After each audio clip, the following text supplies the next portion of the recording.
New TV shows, museum openings, film releases and concerts. It's a lot to keep track of. Let us help. For the week of January 14th, 7 events in New York and elsewhere not to be missed. January 15, AirCanadaCenter.com. January 17th, LanaDelRey.com. January 19th, PruCenter.com. At a concert in New York this fall, the singer Lana Del Rey covered Leonard Cohen's Chelsea Hotel No. 2, a bittersweet, romantic memory song, well tuned to her own emotional register. Cohen is a major influence on her recent work.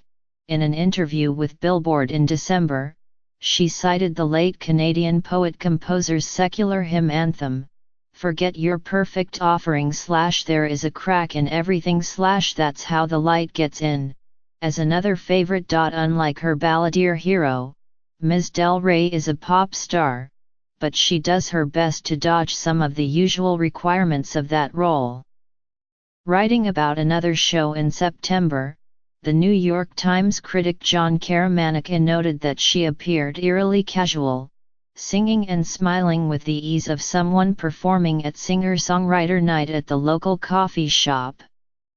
This week, she returns to the tri-state area for a date at Newark's Prudential Center on Friday, January 19th, preceded by appearances in Toronto, Monday, January 15th, and Detroit, Wednesday, January 17th.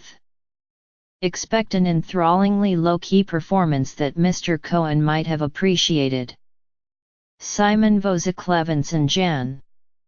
17, FSNetworks.com. On July 15, 1997, the designer Gianni Versace was gunned down on the steps of his Miami Beach mansion, leaving the fashion world to mourn one of its most luminous stars.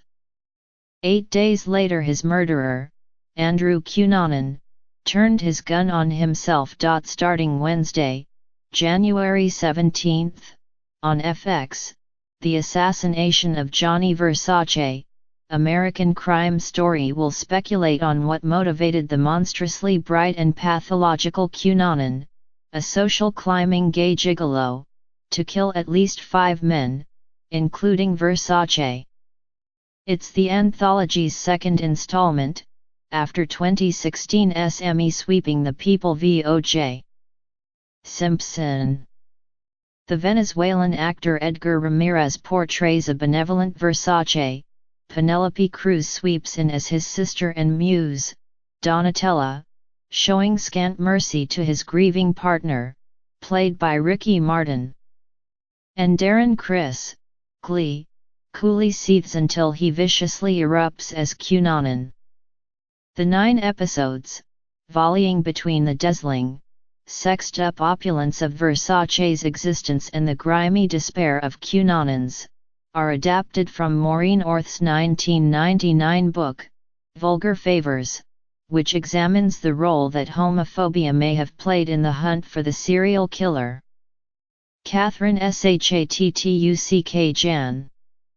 14 February 18, theactingcompany.org. In the playwright-poet Marcus Gardley's courtroom drama X, or Betty Shabazz v. The Nation, the audience serves as jury, but not the kind that's meant to keep mum.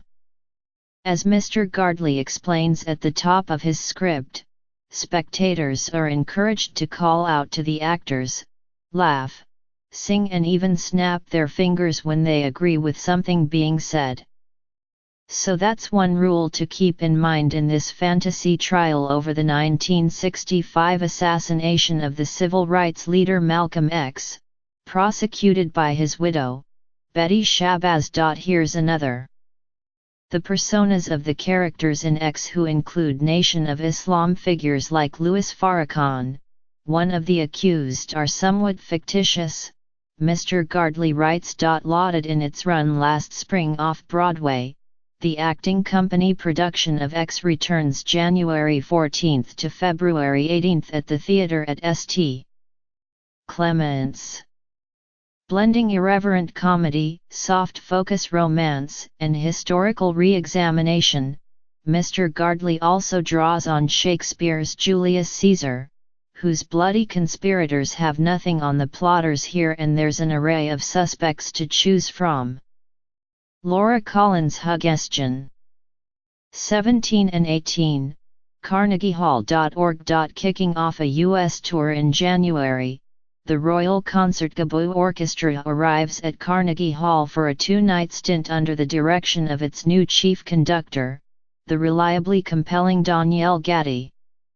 The repertoire is sturdily old-fashioned but should gleam with polished force when performed by the Amsterdam-based orchestra, one of the best in the world. On January 17, Mr. Gatti leads the orchestra in Bruckner's towering, unfinished Symphony No. 9 and excerpts from Wagner's Parsifal, and on January 18 he tackles Mahler's Symphony No. 1. The second concert will feature the riveting violinist Janine Jensen in the midst of the Perspectives series she has curated at Carnegie in Max Bruch's Violin Concerto No. 1. William Robin through February 4. ps122.org. Performance Space 122 has finally returned to its East Village home, a move that brings with it a new executive director, Jenny Schlinska, and the final iteration of the Coil Festival. As it continues, the festival hosts Desert Body Creep, a New York premiere by the Australian dancer and choreographer Angela Go, whose work seems to ask, "What is there to do when everything's been done?" In her solo, Ms. Go explores the idea of horror and decay, fighting rot with rot, as she writes on her website, and insisting on the persistence of imagination even when there is nothing left to imagine. And later this month, Coil adds 2 New York choreographers to the lineup. The uncompromising Dean Moss takes inspiration from Rainer Werner Fassbinder's film The Bitter Tears of Petra von Kant in his new work, Petra, while David Thompson explores identity, gender, and the black body in the piece His Own Mythical Beast. Yes, the days of Nutcracker are over. Gia Kourlas Jan. 19. Early in the final year, Greg Barker's Chronicle of the Last Months of the Obama Presidency, opening Friday, January 19. Samantha Power, then the United States Ambassador to the United Nations, imagines a clock counting down the days until important national security issues are passed on to a new administration. The Iran nuclear deal, the Paris Climate Accord, peace in Syria, the normalization of relations with Cuba, all are at stake.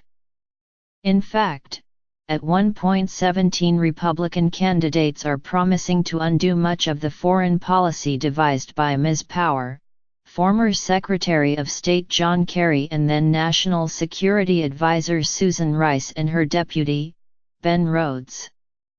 But with Hillary Clinton the heir apparent, the team seems blithely unaware that Republican promises might well be fulfilled. Then came the election of Donald J. Trump and a record-speed dismantling of American diplomacy, rendering the perspective of Mr. Barker's documentary, captivating if deflated in the final minutes by this turn of events, hauntingly nostalgic. Vanquished, Ms. Power and her colleagues expel any thoughts they might have had about going gently into the night. "We're in this for the long haul," she says. Catherine Shattuck Jan. 14. All day, free, KristenTierney.com. January 15, 7:30 p.m., $15 in advance or $18 at the door. DixonPlace.org.